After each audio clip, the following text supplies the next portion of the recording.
Благонравие – одно из лучших качеств в человеке. При этом красота нравов должна выражаться во всем, в том числе и в отношении к людям, которые тебя окружают. Конечно, и наши поступки могут стать примером неправильного отношения к человеку. Мы не должны забывать об элементарных нормах отношений с людьми, отношений, в которых основной нитью должен быть адаб. Безусловно, в отношениях с людьми мы должны быть максимально тактичными, и ни в коем случае нельзя говорить людям того, что может их обидеть. В хадисе, рассказанном Аль-Бухари и Муслимом, сказано: «Совершенный мусульманин тот, от языка и рук которого спасены другие мусульмане». Так, соблюдая обычные нормы поведения и отношения друг к другу, мы сможем не только укрепить дружбу и создать прочные отношения, но и получить за это вознаграждение от Всевышнего Аллаха. Мы все разные. У нас свои вкусы, свои интересы, свой характер и свои взгляды на жизнь. Казалось бы, что может объединять людей с различным характером и мировоззрением? Ответ на это прост. Нас объединяет наша религия и любовь к нашему Создателю. В священном хадисе говорится: Всевышний Аллах скажет в судный день: «Где люди, которые полюбили друг друга ради моего величия? Сегодня они будут находиться в моей тени, в день, когда нет другой тени, кроме моей».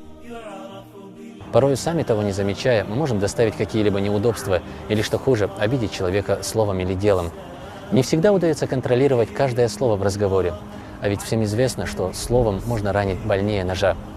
И зачастую именно неосторожность в разговоре может зародить в сердце человека обиду. И если у двух друзей связующей нитью будет любовь только ради Всевышнего Аллаха, то этого будет более чем достаточно для того, чтобы их дружба была крепкой и совершенной. Полюбив своего брата по вере ради Аллаха, ты будешь относиться к нему с должным уважением. Ярким примером правильного отношения друг к другу могут стать сподвижники пророка, саллаллаху алейхи вассалям.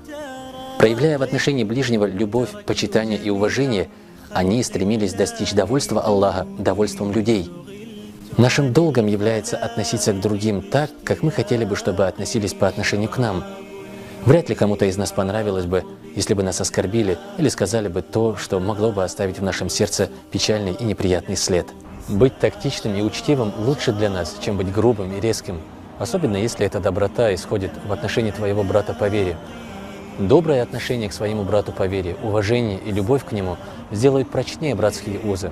И, иншаллах, такая крепкая дружба будет вознаграждена нашим Творцом.